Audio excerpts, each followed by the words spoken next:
आज बोले ही रहो 10 केजी रहा कथा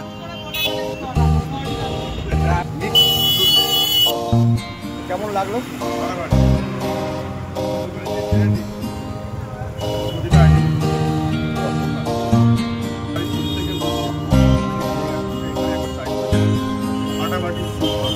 অনেক জায়গায় ট্রাই করেছিলাম আর আমি বলতে পারি আমার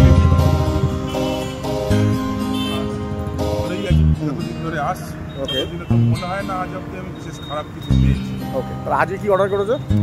আজকে নিয়েছি চিকেন শিক কাবাব, তার সঙ্গে এটা চিকেন চিজ রোল। ওকে, এখানে হামেশা তো আমার এমনিতে ফেভারিট, সবসময় অর্ডারে থাকে। এটা টেস্ট করে দেখি কেমন কি লাগে। একদম, আশা করছি ভালোই হবে। আচ্ছা।